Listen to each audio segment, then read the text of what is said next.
Genesis chapter 33. Jacob looked up, and there was Esau, coming with his 400 men. So he divided the children among Leah, Rachel, and the 2 female servants. He put the female servants and their children in front, Leah and her children next, and Rachel and Joseph in the rear. He himself went on ahead and bowed down to the ground 7 times as he approached his brother. But Esau ran to meet Jacob and embraced him. He threw his arms around his neck and kissed him, and they wept.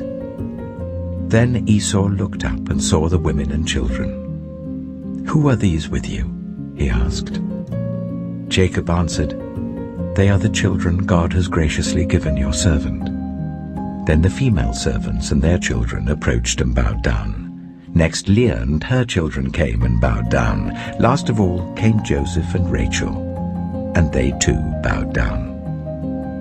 Esau asked, "What's the meaning of all these flocks and herds I met?"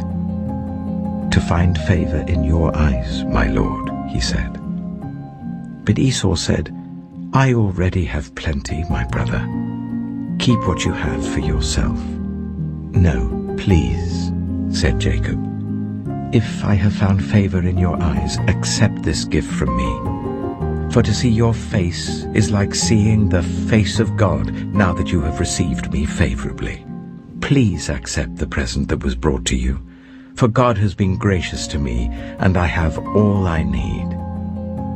And because Jacob insisted, Esau accepted it. Then Esau said, "Let us be on our way. I'll accompany you."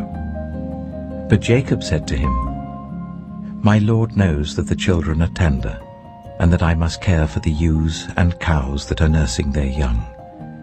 If they are driven hard just one day, all the animals will die. So let my Lord go on ahead of his servant while I move along slowly at the pace of the flocks and herds before me, and the pace of the children, until I come to my Lord in Seir." Esau said, "Then let me leave some of my men with you." "But why do that?" Jacob asked. "Just let me find favor in the eyes of my Lord." So that day Esau started on his way back to Seir. Jacob, however, went to Succoth, where he built a place for himself and made shelters for his livestock. That is why the place is called Succoth. After Jacob came from Paddan Aram, he arrived safely at the city of Shechem in Canaan and camped within sight of the city. For 100 pieces of silver he bought from the sons of Hamor, the father of Shechem, the plot of ground where he pitched his tent. There he set up an altar and called it El Elohe Israel.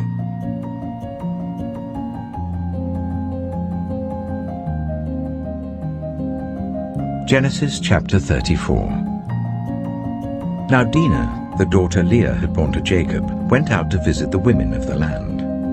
When Shechem, son of Hamor the Hivite, the ruler of that area, saw her, he took her and raped her. His heart was drawn to Dinah, daughter of Jacob.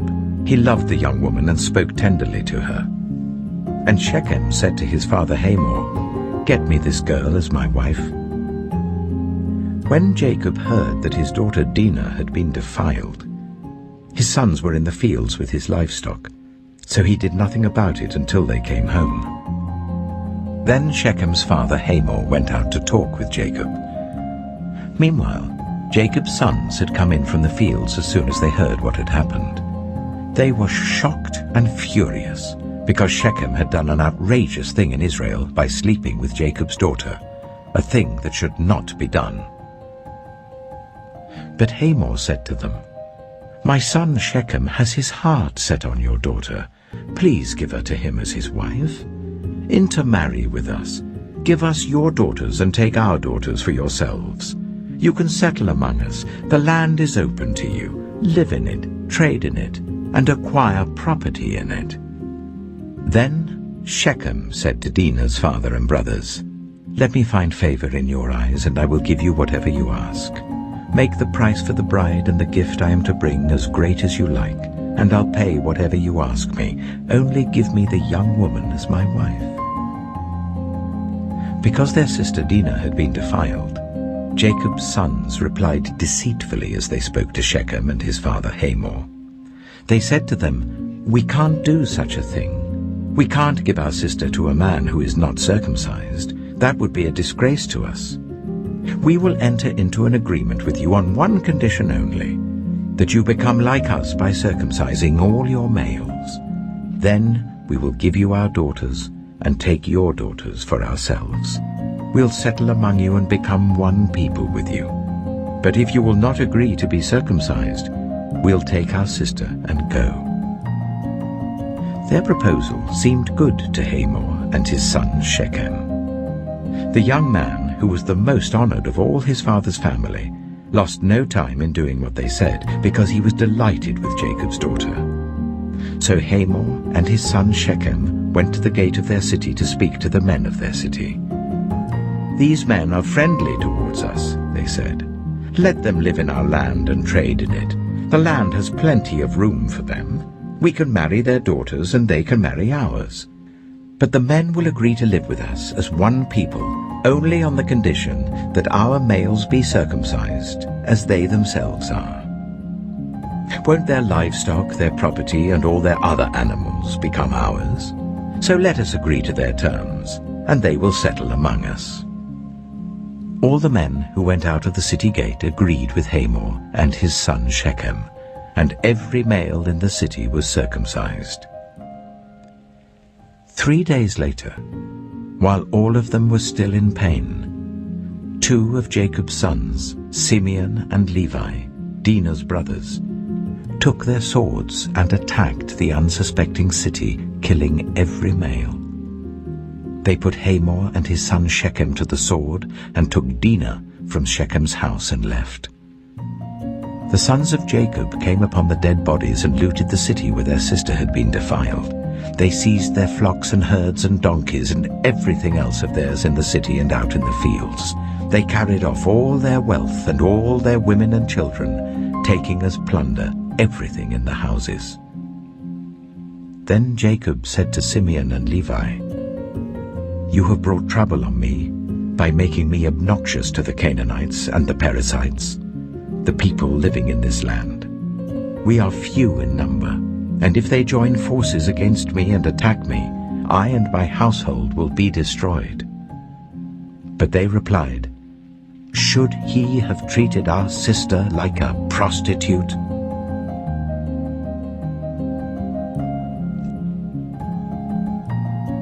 Genesis chapter 35. Then God said to Jacob, "Go up to Bethel and settle there, and build an altar there to God, who appeared to you when you were fleeing from your brother Esau."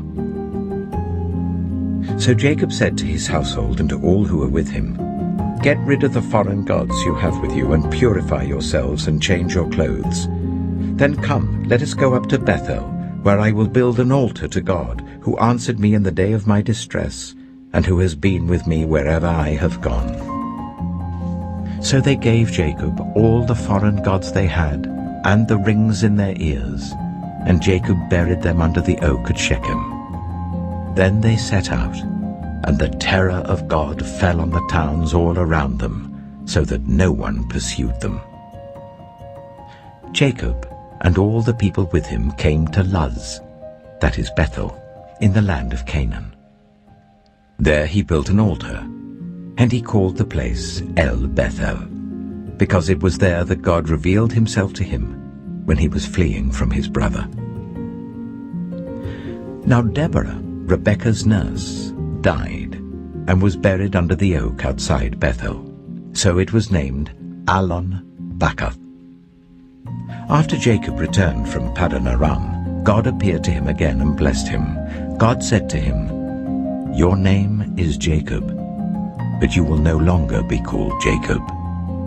Your name will be Israel." So he named him Israel. And God said to him, "I am God Almighty. Be fruitful and increase in number. A nation and a community of nations will come from you, and kings will be among your descendants. The land I gave to Abraham and Isaac I also give to you, and I will give this land to your descendants after you." Then God went up from him at the place where he had talked with him. Jacob set up a stone pillar at the place where God had talked with him, and he poured out a drink offering on it. He also poured oil on it. Jacob called the place where God had talked with him Bethel. Then they moved on from Bethel. While they were still some distance from Ephrath, Rachel began to give birth and had great difficulty. And as she was having great difficulty in childbirth, the midwife said to her, "Don't despair, for you have another son." As she breathed her last, for she was dying, she named her son Ben-Oni, but his father named him Benjamin. So Rachel died, and was buried on the way to Ephrath, that is Bethlehem. Over her tomb Jacob set up a pillar, and to this day that pillar marks Rachel's tomb. Israel moved on again and pitched his tent beyond Migdal-Eder. While Israel was living in that region, Reuben went in and slept with his father's concubine Bilhah, and Israel heard of it. Jacob had 12 sons. The sons of Leah: Reuben, the firstborn of Jacob, Simeon, Levi, Judah, Issachar, and Zebulun. The sons of Rachel: Joseph and Benjamin. The sons of Rachel's servant Bilhah: Dan and Naphtali. The sons of Leah's servant Zilpah: Gad and Asher. These were the sons of Jacob who were born to him in Paddan Aram. Jacob came home to his father Isaac in Mamre, near Kiriath Arba, that is Hebron, where Abraham and Isaac had stayed. Isaac lived 180 years. Then he breathed his last and died, and was gathered to his people, old and full of years. And his sons Esau and Jacob buried him.